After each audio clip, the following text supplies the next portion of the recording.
Ամբողջ թիմն իր գործը լավ արեց։ Ինձ շատ քիչ հարվածներ էին հասնում։ Բոլորն անձնազոհաբար խաղացին, փակում էին հարվածները։ Խոսքեր չունեմ, բոլորն էլ այսօր հրաշալի էին։ Ինչ դաշտից դուրս եմ եկել, շնորհավորանքներ եմ ստանում ընտանիքից, Նովորոսիիսկից, որտեղ ծնվել եմ։ Այնտեղ ֆուտզալի պրոֆեսիոնալ ակումբ չունենք, բոլորը սիրողական մակարդակի ակումբներ են, ու նրանք, ովքեր սիրում են ֆուտզալ, նայում էին մեր խաղը, մեզ երկրպագում, կադրեր ուղարկեցին, թե ինչպես են նշում մեր հաջողությունը, ֆանտաստիկ էր։ Ավելի քան 2 տարի եղել եմ Լուան Մյուլլերին փոխարինող դարպասապահ։ Նա լավագույն դարպասապահներից մեկն է, առհասարակ, ճիշտ հասկացեք, նա աշխարհում լավագույններից մեկն է։ Առիթ ներկայացավ լինելու առաջինն ու եթե մենք հաջողեցինք այս հարցում, եթե կարողացանք որակավորվել Եվրո, ուրեմն ես իմ ստացած շանսը ճիշտ եմ օգտագործել, թիմին չեմ հիասթափեցրել։ Իմ գոլի դրվագը լավ եմ հիշում, տեսա, որ իրենց դարպասապահն է փորձում հարվածել։ Ես բռնեցի գնդակն ու միանգամից հիշեցի, որ դարպասն ազատ է ու եթե մի բան որոշել եմ անել, ապա ժամանակը հենց հիմա է։ Խփեցի ու տեսնում եմ, որ մեկը փորձում է վազել ու հասնել գնդակին, չասավ ու էմոցիաների էյֆորիա։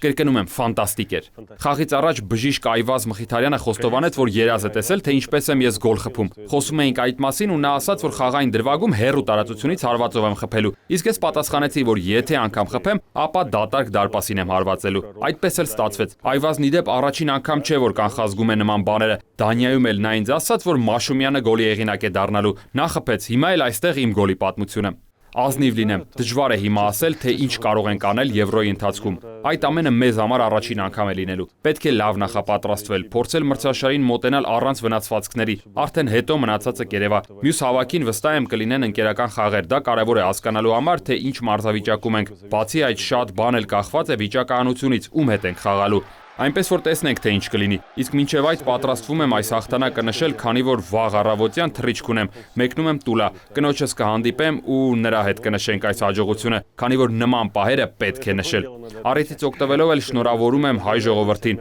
մեր մեծ ազգի բոլոր ներկայացուցիչներին։ Սա պատմական ու արժանի հաղթանակ էր։